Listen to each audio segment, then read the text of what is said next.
The Center for Educational Media and the College of Education at Middle Tennessee State University are proud to offer professional development to K-12 educators in Tennessee through our online video library. These videos are aligned with standards set by the Tennessee Department of Education. For more professional development videos, check out our website at cem.mtsu.edu.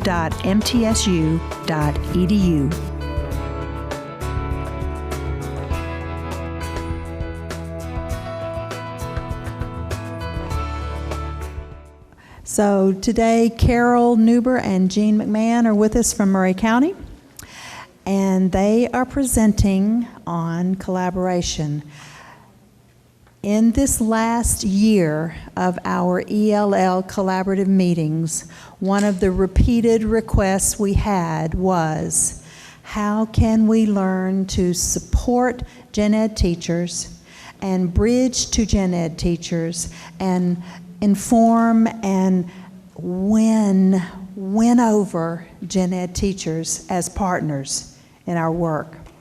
And so this theme of working with gen ed teachers will be a continued theme in the upcoming collaborative meetings in this upcoming academic year.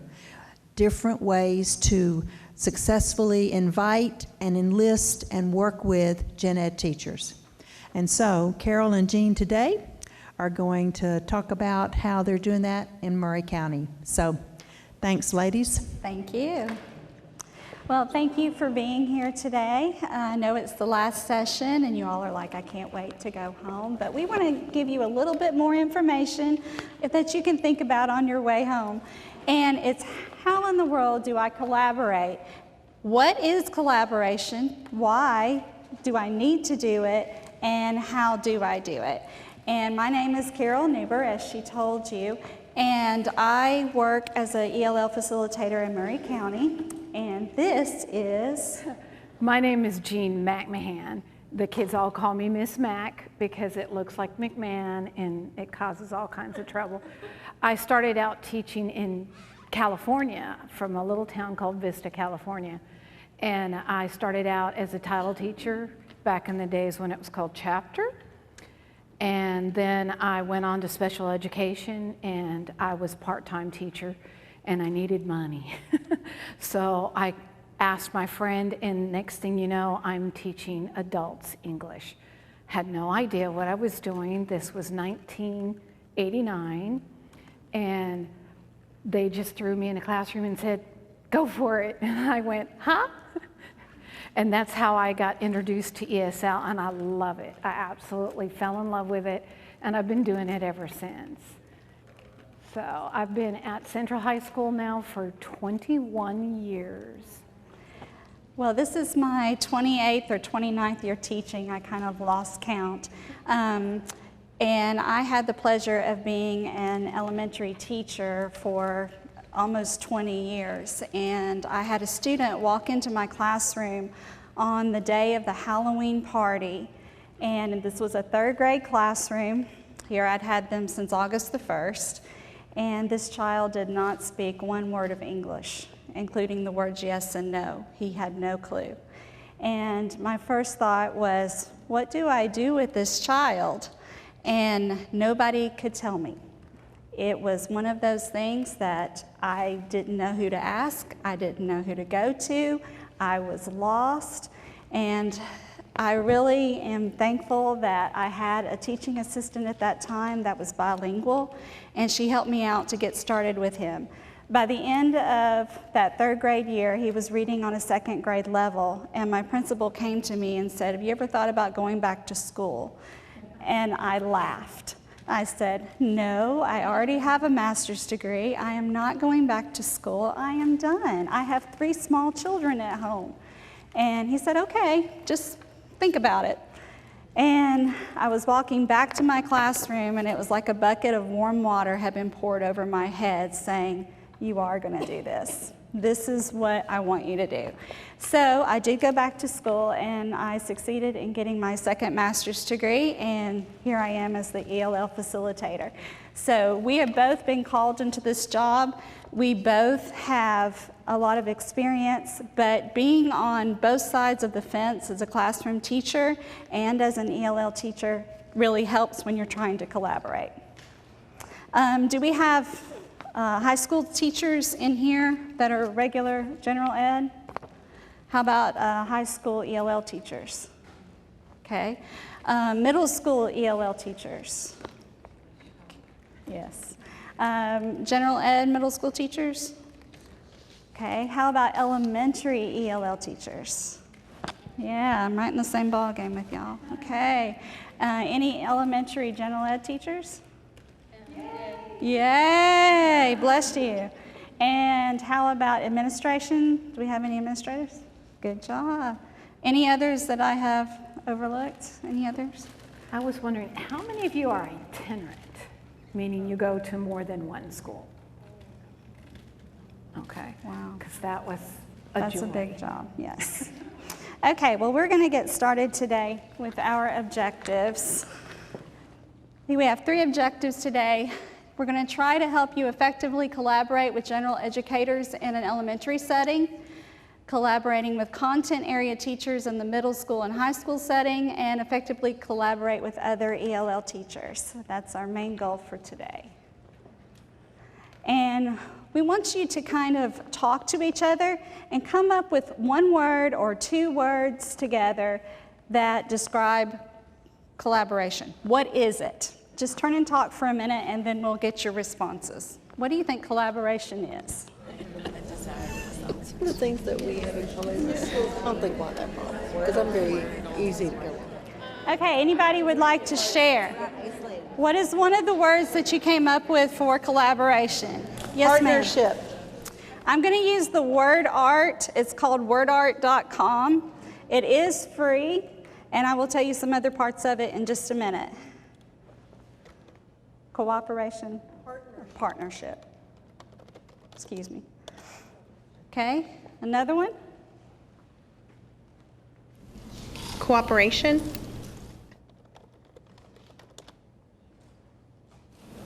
Teamwork. Good job.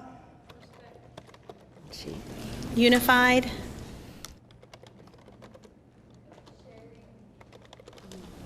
Goals.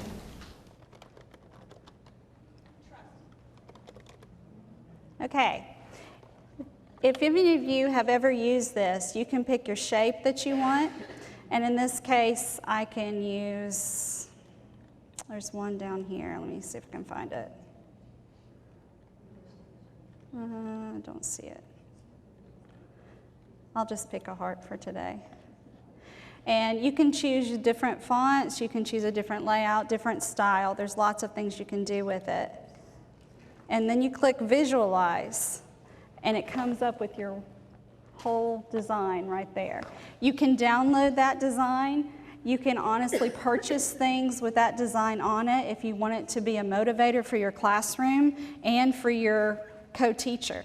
You can have t-shirts made with words on there that both of you could wear. You also can have lots of things if you wanted to get them, little things for your students.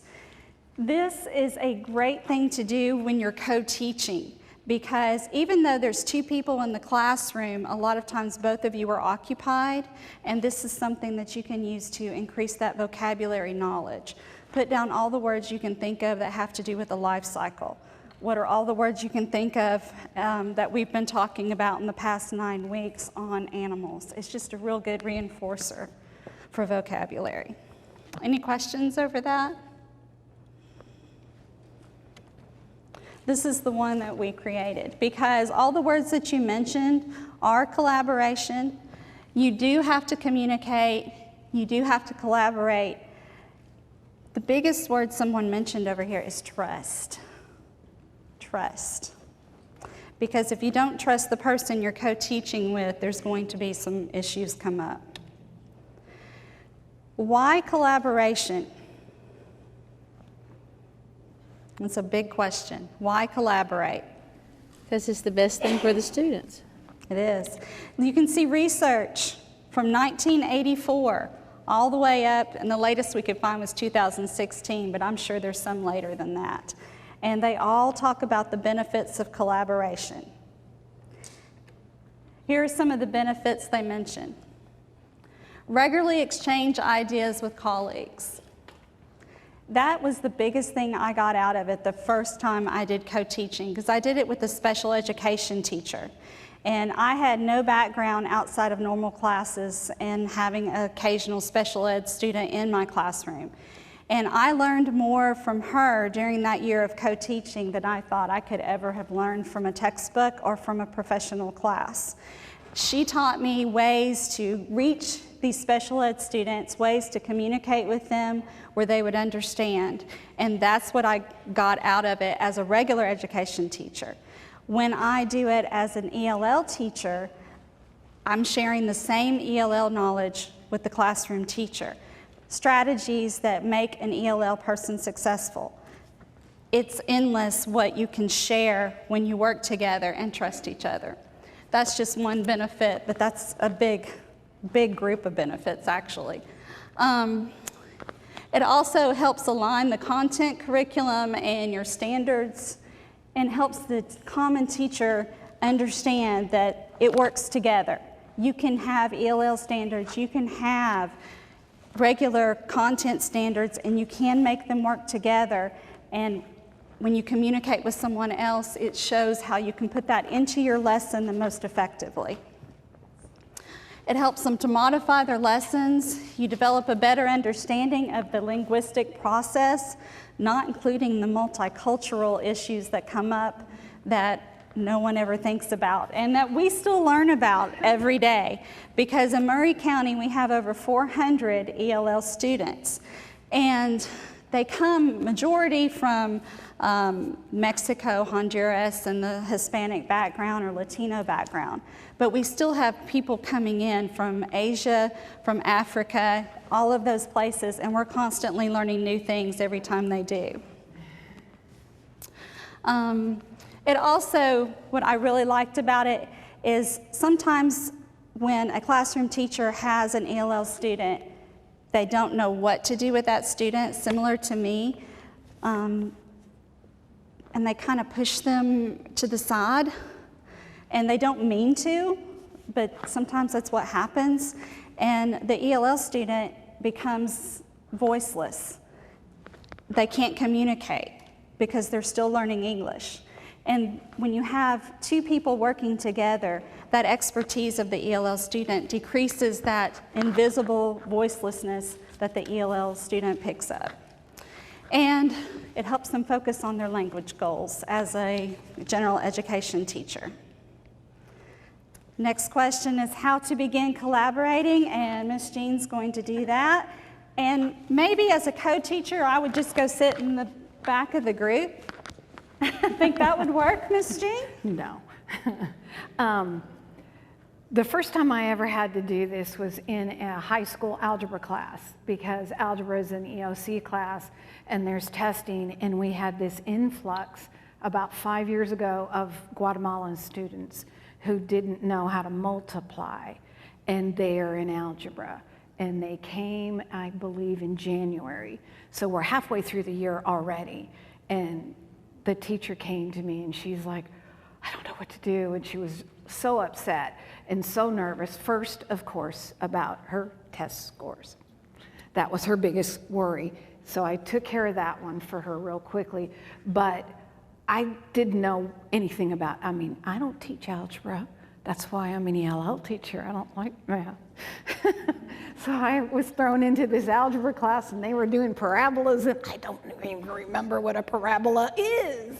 So how am I going to help her? So that first experience was very painful for me because there was no planning, there was no, I would have spent the whole summer studying algebra if I knew I was going to be doing algebra. So I sat in the back of the room a lot and she'd teach and I'd nod. And I'm taking notes because I'm learning. And it was not the best experience at all, for me or for her. But the first thing that we needed to do the next year when we decided, she said, "Oh, I like that. I want to do it again." And I couldn't believe it. Is we went to the principal and we talked with him. You've got to have your administration online. You cannot collaborate without it. You must have administration buy-in. So you need to sit down with your administrators, both of you, and say, yes, this is what we want to do. Really? He didn't believe that she wanted to do it at all. And you also need to get to know that teacher. You need to actually spend some time with them. We were thrown together without any idea that we were going to be doing this that first year. The second year, we actually spent some time getting to know each other. You know, are you married? I mean, we didn't know anything about each other. So that's something else that you need to do. And this is something that we found in one of our books that, yeah, is it the yellow one? Actually, it's the same book. It's kind of a long story, but this is one of the books that we recommend, either this version or this version. I bought both of them, and they happen to be the same book. They just, second edition, first edition, had no idea that I bought the same book twice. But this book has so much information for you. And one of the things they had on there was this interest inventory for the teacher. So if you're thrown together real quickly and you don't have a whole lot of time, which we never do, this interest inventory kind of helps you get a quick view of who your teacher is and what they like to do. Because what you want to find is their strengths versus your strengths. And you don't want to end up clashing. So if they really are great at anchor charts, and I'm not so great at writing on the fly because when I get nervous, I can't spell. So that was great. She loved doing charts. She loved all that kind of stuff. And I was like, go for it, baby. You can do that part. I won't do it. So that's something that you can do that's real quick. And for you itinerant teachers that move from school to school, it's a quick, easy way. Just say, could you please quickly fill this out for me? And then you can talk to each other and start planning. Go ahead. There are different models in our book that about what collaboration looks like. And that was one of the things that I didn't know. I just sat in the back of the room in a student desk. And one of the classrooms I didn't even have a desk. I stood and I took notes. So these are some of the different ones. This is the one that I knew. She's the teacher up in front of the classroom, and you are basically a support. And what I would do with her in this algebra class is she would teach the algebra stuff that I didn't know, and I learned right along with the kids, and then they start practicing, and I'd roam the room. And I ended up working with a lot of kids that were not my ELL kids, because a lot of them did not understand the language of algebra either. This is another one where you're teaching at the same time, kind of off of each other, a little bit like what we're doing now. It takes planning because you've got to script it a little bit. After a while, you get to know each other better, and you don't even notice you're doing it anymore. It just sort of comes natural. This is one of the teachers is the one that does the assessments. So if you're not really super great at formative or summative assessments and you're not really sure what they are, let that teacher that loves to test, let her do it, and you do the teaching part. Especially with running records, because those seem to take Running forever. records is so hard. If you don't know how to do it, it is very intimidating, but some teachers pick it up real quick. I've got one that can do running records like it was just walking. I mean, it comes so natural to her. So that's wonderful. That's her skill. It's not my skill. This one I've done, and it's kind of difficult. And I heard some people at lunch talking about this, where they have a classroom and it's kind of divided in half, and there's two teachers teaching at the same time. You have to really be respectful of each other when you do this, because sometimes it becomes a little bit of a competition between who can teach louder than the other one.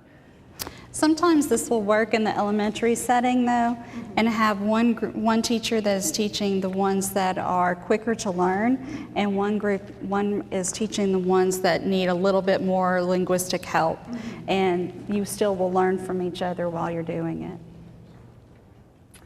Now this one is really good for if you have kids of different levels, which we do, and you're teaching the same exact content, but you're teaching it a little bit differently with each group. It's not exactly the same.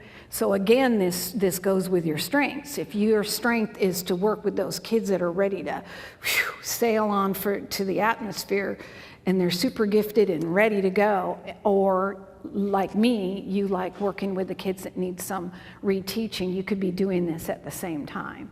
Mm-hmm. And maybe one is ready to go for further information and the other ones are still behind. So that gives an opportunity for one teacher to press them further. Kind of just what I just said. The other one, I'm sorry, if you go back, it was about pre-teaching as well. So one of you could be the pre-teacher that does the vocabulary and all the background knowledge, and then the other one does the other, and then you flip. This one I find a little difficult. I've tried this before. This is multiple groups, and I felt a little bit like I was running around a lot, which kind of fits my personality, but I also didn't feel like I reached every one of my kids. It has to be very scripted and very planned. I like these a lot. It helps me learn things, and it helps my students learn things as well. So this is a really good one we also got out of this same book. So in order to maximize your collaboration, the number one thing I would say is the most important thing is that first one. You gotta have time to meet. And that is, I think, the most difficult thing to do because we've got so much to do. And it's really hard to put everything in, but you've got to stick to that time. If you start doing, well, we can meet tomorrow after this, or no, let's put it off till next thing you know, you're not meeting anymore. And then your collaboration starts to fall apart. It's very essential that you decide on a collaboration time and you are stubborn about it and you meet that time. It doesn't have to be long. That the very first couple of meetings are a little long because you're getting to know each other and the curriculum, but after a while you can get down to 10-minute meetings. How did you think it went today? Okay, what do you think we need to change? Okay, what are we going to be doing next week? Okay, we've got that. What do we need to get ready? And it goes pretty quickly, but you've got to stick to that meeting time. I can't say anything stronger about it. It's really crucial. Start by discussing the main big ideas that need to be taught. So whatever content that you're doing, you need to figure out what the main ideas are. What are the most important things to be taught? And then go from there. Start discussing, I already did that one, sorry.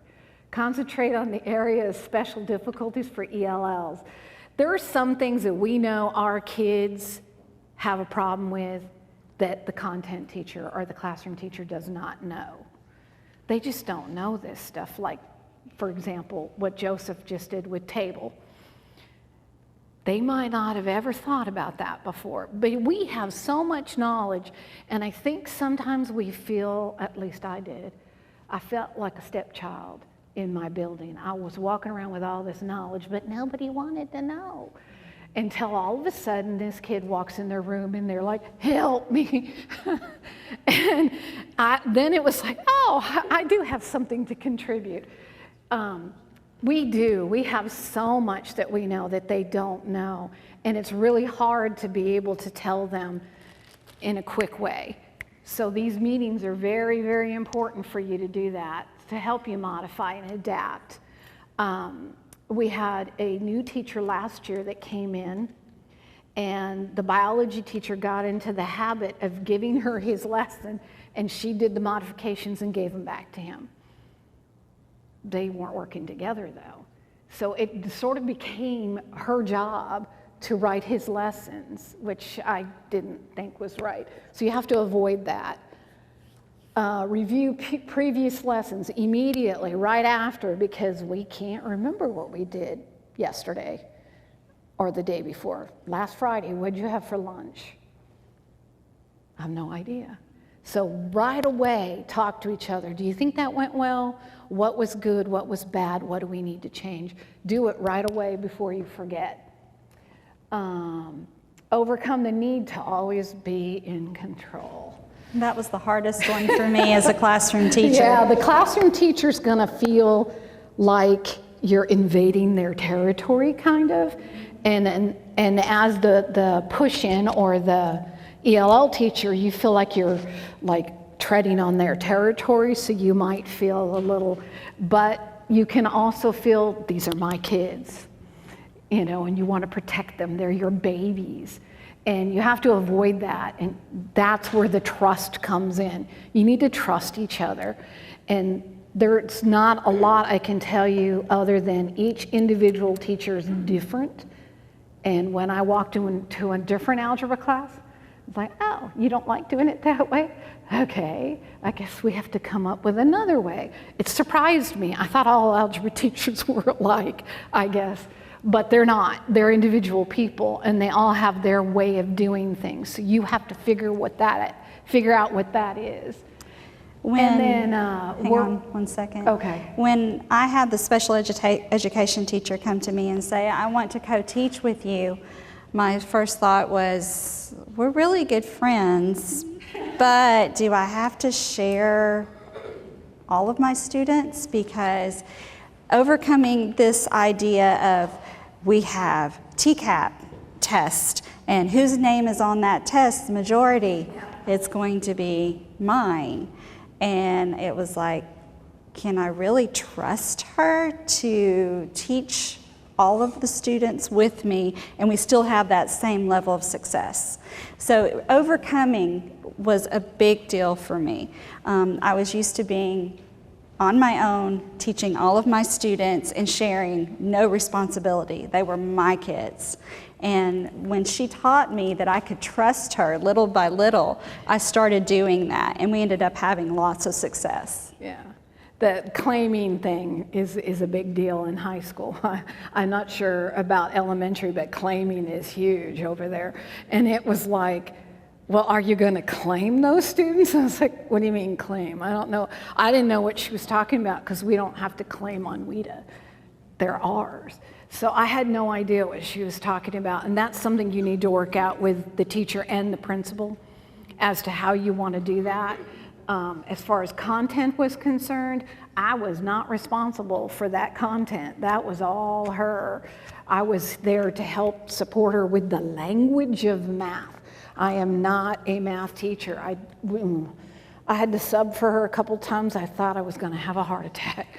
I really, you know, and so you have to work out with each other how you want to do that. And some principals will insist that you share it 50-50. Yep. And you also need to work for the understanding of the ELL's needs. Each individual ELL is completely different. I had a student from Burma. Never had a student from Burma. I didn't even know what language they spoke there. And it's like, oh, it's Burmese, okay. His culture is very different than what I expected. I thought Asian. He's Asian. No, they're very, very different. Their cultural expectations, especially male, female, did not remind me of Asian at all. It was very different. And I was going in there expecting him to be like really good at math, because he's Asian, right? No, he thought he was good at math, but he was not good at math. So each kid is completely different. It doesn't matter where they come from, what their language is. They are so different. It's incredible. So the key to co-teaching, as we have told you, is sacred planning time. I can't tell you how many times we walked in together, had not had that planning time, looked at each other and said, what are we doing? And of course, it was not as productive as those times that we sat down. Even if we took 10 minutes, that was much more productive planning time. Walking in and saying, what am I doing today, did not work. But the problem comes in is, what do you do when you don't have that time? There are lots of things that you can adjust. Now, granted, you'll use most of it on your own time, but it does get easier when you use email, when you're texting. Google Hangouts is awesome. If you've never tried it, give it a shot. They're even expanding it with Google Video, Google Chat, Hangout Video. I forget the exact name for it. But that helps a whole lot. We did a whole presentation I did when I was going through problem-based learning training, and we were 10 miles apart, and we were working on the same thing because of Google Hangouts. So it was awesome. He was at his house, and I was at mine. Yes? Can I add to the communication? Sure. Our district uses PlanBook, so I don't know if everybody, and I'm trying to find, we know how to copy each other's and share. That's awesome. But we actually did ask PlanBook, is there a way that we can just, type? Because I would go to my gen ed teacher's plan book, look at their objectives, and I would write on my plan book the language objectives, copy and paste it. I mean, it was just, and that's time consuming, it got easier, but I wish that's just another way to share. She's talking about when she's doing her plans, her district uses PlanBook, and the general education teacher writes their lesson plans in their plan book, and she's going in there and adding to it with the language objectives. If your district is requiring you to use PlanBook, I don't know exactly how PlanBook works. I've used it briefly, but the texting and the Google, we were trying to do both. It's not and interactive. go everywhere, but that's an obstacle. right. There's always going to be one obstacle, and a lot of times talking to the administrator will help you come up with a solution if they're requiring PlanBook. Yes, ma'am. See, the thing is that in elementary school, you're responsible for K through 5. Well, actually, I have K through 8 right now, but I don't have them in every grade level. But what I have gotten teachers to do is when they have because I can't meet with all the teachers during their planning time because I can't have 5 planning times a day, or 6. And so what I do is that when they do theirs, they always share it on Google. Just like share it on Google, and they just share with me their notes from the lesson and anything that in any materials they make. They share that with me so that during my time I can look at for each grade level. So that works too. But it's not ideal, but when it's the best you can do, It's a whole lot better than it was when I started. There was no such thing as Google anything yet. What she's talking about, in case you didn't hear, is the fact that she's itinerant. Am I correct? And it's kindergarten through 5th grade that you're through 8th grade you're responsible for. So she's having trouble communicating with all those teachers during their planning time, which is a very common problem. So she's got them to copy and paste with Google so that she can see it. Does that sum it up pretty good? during their planning, once a week they all have to meet together once a week. Once a week is a good time to have a planning time for the general ed, but for you not to be able to be there, that's good for them to copy and paste to include you on it. That's good. Sometimes you have to start off very, very little, and that's a great way to start. Another way that you can help is by actually sharing the ILP and some of the things that Joseph Winery has shared with you and sending those to them so that they keep those in the back of their mind when they're writing their lesson plans. Because sometimes with an ILP, it's very common for the person to write it and then they don't see it again until they have to. So regularly putting that back in front of them would help, especially with the general education teacher. That's extremely. Before you go, this is elevation. We have elevation in our county, and that's what that plan is. That's where we got it from. Yes, that's just like a bit and piece because it doesn't have any students' names on it. This is the one thing that helped me a whole lot was with the WIDA. You can do the can-do descriptors, but I actually went in and wrote the children's names. Raise your hand if you've seen this before. Can you see that? Yeah. If you go in and you write the children's names in and you put it in with the teacher's plan book, they can flip back to it and see exactly where that student was, and that helps them stay on track with the WIDA as well as the regular standards. And there's a bigger picture of what it looks like. And with schools in our district, we are lucky if we have one ELL teacher per school. So a lot of times I'll do a grade level at a time of this and just copy it and give it to all the teachers in that grade level so that I can keep as low paperwork trail for me as possible instead of doing one for every teacher. When I was itinerant, I liked it for me. Just so I could remember where the kids at each school, where they are, and you just write the kids' names right in the square where they are, and it makes a huge difference for you as well to help you with your planning. Yes, ma'am. I just had a question about y'all's co-teaching.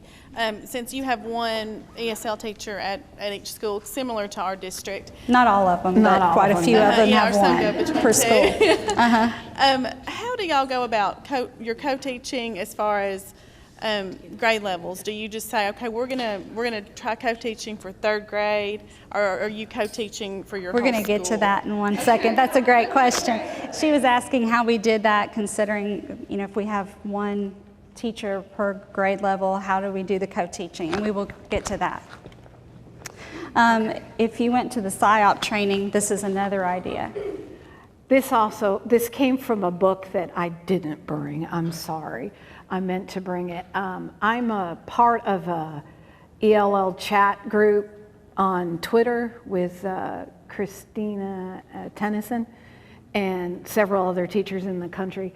And this was a book that they suggested. We did a book talk about it, and it's wonderful. It's ELL chat _ book club. It's on Twitter, and it did open my eyes to PSYOP. It was incredible. And one of the things that I liked about it was it shows a classroom teacher exactly what we're talking about, where it has the content objective and the language objective.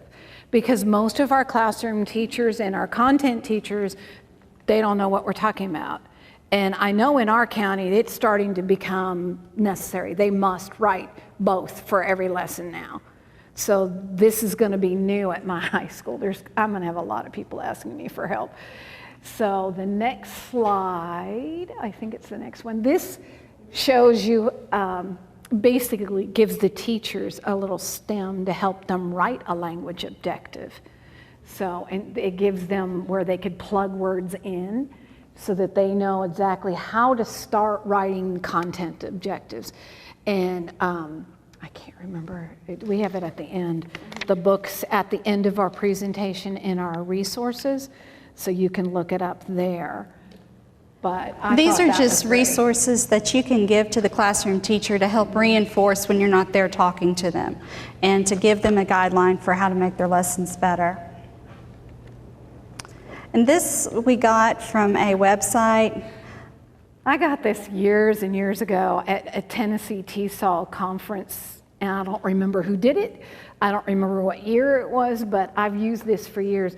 One of the things that I like to do is make sure that I put things in the teacher's boxes that have ELL students, little tips. First, beginning of the year, just general tips about ELL, and then specific tips for newcomers if they have newcomers, just to kind of keep that connection going, because I felt like I was coming into the building, teaching, and then leaving.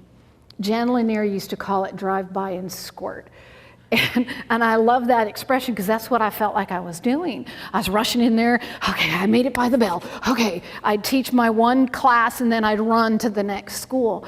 And I never felt like I was able to communicate with a teacher. So I started collecting things like this and putting them in their boxes at random times throughout the year, just to kind of remind them that I'm here.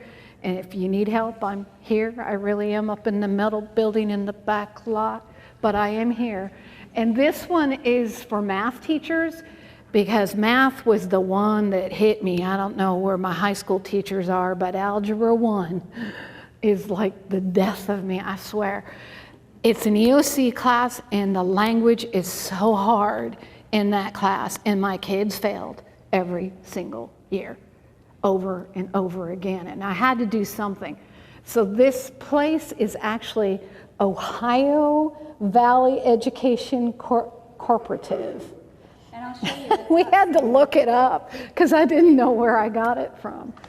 It has, right here, if you will go in their website and search ELL, and it comes up an IEP lesson plan handbook.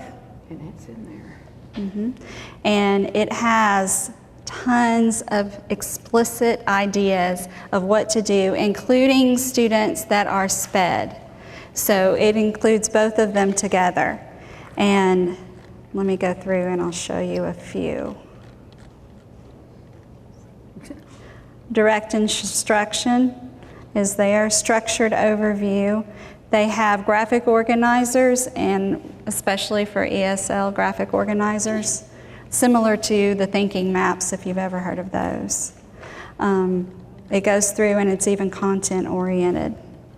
Again, this goes back to collaborating with other specialties. They have a whole lot you can use. I learned a great deal from a speech pathologist, because I had a student that had a really hard time pronouncing English. It wasn't working. I didn't know what to do, so I went to her and she gave me gobs of stuff. So don't forget about all those other people, the other special teachers, when they divide you up by department and you're like that group. They have a lot of things to learn from. This is another acronym, DELIVER. And differentiation is an important thing. Engagement of the students, covering those language and content objectives, instructional strategies, those varied co-teaching models we were showing you. Equity and parity established. That means that one teacher is not solely responsible. And you were talking about the question of how we do it in Murray County. And what we do is we try to talk with the administrator first, make sure that we have their blessing, make sure that when they do the schedules that we have an idea of some time that we can get together. May not be foolproof, but we have a little bit of time. And then we make sure the teacher volunteers. If a teacher is made to do it, 9 times out of 10, it's an uphill battle. Sometimes we're able to get them to understand really quickly, but we try to get them to volunteer. And then we work with one teacher at a time. If I was itinerant, I concentrated on one teacher at one school doing it right one time. And then as that caught on, if there was other people that wanted to volunteer, we added to that. If I went to a different school and word spread, then I added to that. But I tried to be sure that I started small and not put too much pressure on myself, being itinerant, or too much pressure on the general education teacher because they weren't ready to do it. You don't want to overwhelm yourself or the teachers. And for me, it started out small just because that's the way it started. But as I got with this algebra teacher, and I almost said her name, and we worked together really, really well, then another algebra teacher said, well, could you do that in my room? It's like, well, I don't know. We have to see about scheduling. Biology teachers came to me and said, we need help. Next thing you know, we're doing it in biology as well. So word of mouth comes out, but you need to make sure that first one you do is someone you really want to work with, because it's going to be your first time, and you need to make sure that it's somebody who really buys into the whole idea, and she's not getting an aide for the back of the room. Because ELL teachers traditionally, in my 30 years of teaching, they have been in the back of the room like an aide. Could you run this off for me? Will you watch the kids while I go to the bathroom? That is not what you went to school for. Yeah, take the kids to the bathroom was another one. So you need to make sure that you pick somebody that you really are excited about working with, and they're excited about working with you. Yes, ma'am. Do you then go to your admin and ask that all your ESL kids be in this one algebra class? Well, the first time it just happened because she was the new one and she got all the new kids, and it just sort of happened to her. The second year, she volunteered it. We said, okay, we want them scheduled into her classroom. Any newcomers that come in have to be in her classroom. And then we grew, and it was like, okay, wait a minute. She was having like 20 newcomers in there. That's not going to work. So we had to split it up. The biology, we had to fight for that one because he didn't want to do it. And the teacher said, no, I want to do this. I swear, I really do want to do this. So we had to kind of fight for that one a little bit more. It's difficult. It's really difficult. And when our kids come in, like my 12 that showed up after January, and half the schedule's gone, and there's no room in some classes to put them, it became even more difficult to place them appropriately. So that's just something. And one of the sessions they talked about the guidance counselors. Make friends with your guidance counselors. If you're in high school especially, make friends with your guidance counselors because you need them on your side. To You answer really, your really question do. on the elementary side of how do we do when there's so many of them and are they all in one room? On the elementary side, some schools, they will have 2 in one room and 1 in another. So you can usually borrow that one. But at some schools in Murray County, we have too many. So I pick one classroom and try to get the ones where the majority of them are on the lower side. And then I will do a separate class for the others. Now, all of that is a scheduling chaos, as you well know, but that's how we've established it's the easiest thing to do. That leads us right into elementary tips. Yeah. Okay. You got to use that inclusive language. It's not my students, your students. It's our students. And that may seem very, petty to some people, but it really is a mindset. And if you keep saying the word our, it really catches on that we really are sharing these. We are really working together to do this. This is really me trusting the co-teacher and the co-teacher trusting me. It's a lot, but it works. We told you plan with a purpose.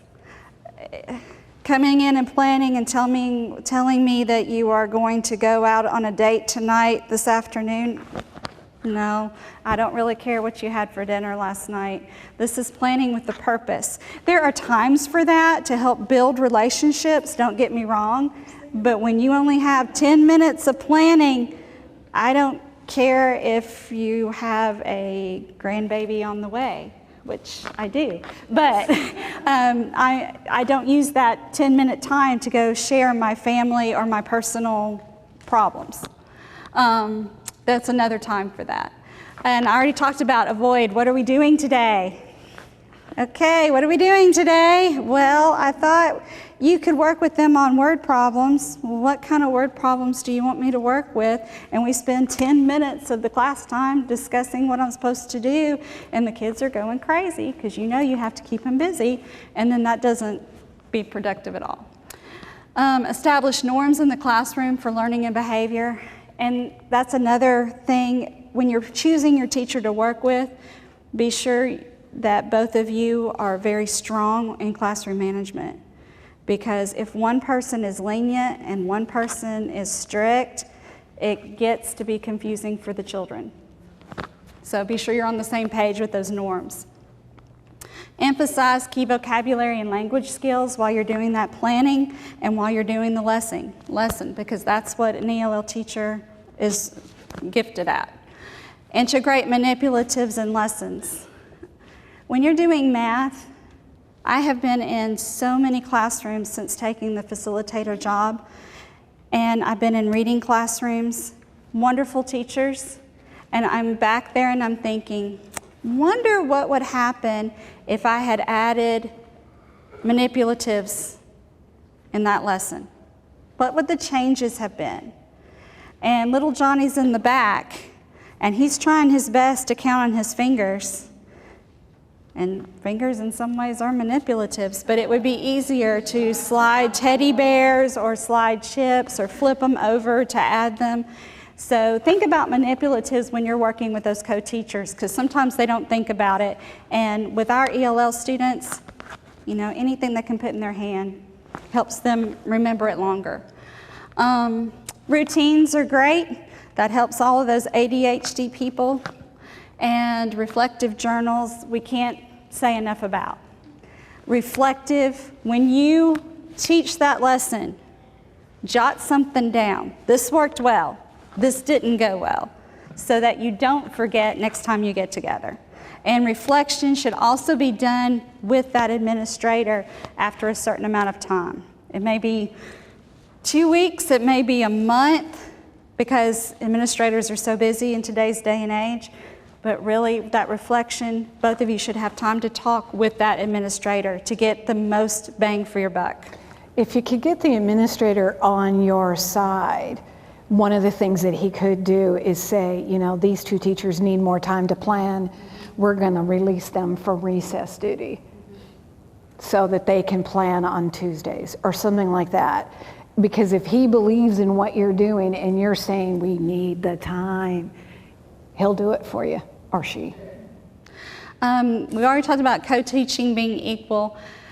Our biggest mistake, and I will admit that when I was doing it, was we didn't keep data on our students as well as we should have. And that's open. If I had kept the data on my students, I would have a much firmer, solid ground to talk with administration about or talk to other teachers about. Look where the student was, look where the student came.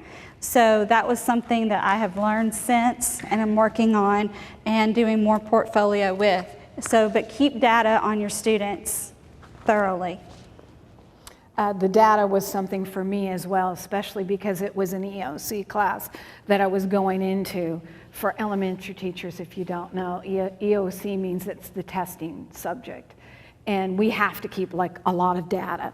But that first year, we didn't know how to keep data on these kids because they didn't know how to multiply and they were having to do parabolas and it just, it was terrible. Real quickly for me, the big thing on this, I'm gonna let you look at it yourself, but start small, pick one teacher. If you have to pick one unit, keep it small for yourself. Give yourself a chance. I think as teachers, we want to do everything right. And so we leave a thing like this and we go and I'm gonna do this with everybody. And then we fail. And then we think, I don't like that. Give yourself a break, start out small. Pick one big unit, like the cell unit in biology or the water cycle unit or the state unit or whatever it is, and work with the teacher with that and see how it works for you. And you'll learn a lot from that. The number one thing for high school is, at least this last year, we went to periods. So we went from 4 blocks to 8 periods. And we were all going, trying to do things. It felt like those classes were going so fast. And we would talk to each other in the hallway when you're running through the hallway on the way to the bathroom. Could you help me with so-and-so? Sure, I got to go to the bathroom. And then you get back to your classroom and you think, she was talking to me about a girl. What girl was it? Oh, I don't remember. Okay, it was Miss, okay. I don't remember what she said, and it's gone. So try to avoid that on-the-fly planning while you're standing in the hallway or you're running to an assembly that you have to do or something like that. And carve out the time, and I love that. I put it in quotes because carve out is kind of what we literally have to do. So if they are having an assembly, could go to your administrator and say, could we like not go to the assembly and the two of us work on planning? It worked when we were doing RTI. That's how we got all our RTI planning done. So we should be able to do it for ELL as well. Observe. That was one of the big things that helped me a lot. When this happened with the algebra, I was just like, oh God, I can't do this. I don't know this stuff. And I was really intimidated. And she was so smart. And she was feeling the exact same way about me. But I didn't know that. I didn't know she was like intimidated with me coming into her room. I was just so freaked out because she is super smart and knows her algebra and I don't. And she was feeling the exact same way about me. So observe other teachers that are doing this. I went to Smyrna High School, actually. I don't know if Smyrna's in here or not, but I went to Smyrna High School and I observed an algebra teacher that was doing a co-teaching thing. And both of us, the other teacher and I, we both went. And it made like light bulbs go bing. It was incredible for us. And the number one thing they said was, don't intimidate each other because you're both talented or you wouldn't be here. If you're administration, it's basically what we've said, but when you're doing scheduling, that's the big thing. See if you can carve out time and be involved in that reflection process and support when you're doing observations of these co-teachers. So, in a nutshell, tips for successful collaboration. Communicate with your principal, start small, one teacher at a time, even one unit at a time, and that way you know if you want to continue with that teacher.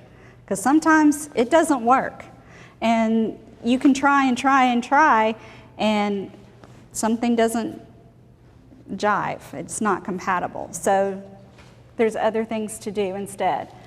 Try to obtain lesson plans in advance or an outline of 9-week plans, and that will give you a leg up when you're doing your co-teaching. Be flexible with communication, plan together, and try to build and grow together and trust. If one of you is going to a workshop and both of you can't go, be quick to share. Build that trust and celebrate. There are resources that we have, and we're going to tell you, they're all by the same people, and we didn't realize it till we were doing it. They do this little trick where it has the authors in different orders on the book, so we had no idea. It was by the first name author. So. Okay, the first one that's up there is this one right here. It's the oldest book, but it has a lot of the main things to start with. The second one up there is the yellow one. It has some short videos of each model so that you can see what they look like and the pros and cons of each. And the last one has a lot of scenarios and critiques of the scenarios. But they basically have a lot of the same information. It depends on where you're at and what you want to know. The yellow one and the black one have QR codes in there with videos attached to them, which I actually love because I like to see how it's done, not don't tell me why to do it, show me. So there's about 20 in this book, and they're extremely valuable. Mm-hmm. They are. Any questions? Yeah, we're down for questions. There's a lot of information. Yes, ma'am. What's your Twitter handles so we can follow you all? Well, I don't think we've gotten a Twitter handle yet, but we're going to give you I'm on Twitter, but I don't really know what a handle is. That's our contact information. Yes, we have our contact information up there, so you can feel free to contact us if you have further questions. We're also a support group because we've been on the positive side of it and we've been on the negative side of it. So if you're running into issues and you just need a listening ear, is there any possibilities? And if you do get time to come and observe, go for it. That'd be wonderful. I was going to tell you that. It's ELL chat _. Oh, okay. I'm on there, so I don't know how you get to, I don't really understand Twitter. My daughter needs to teach me. Well, if you don't have any more questions, y'all have a great afternoon. Drive safely. Thank you.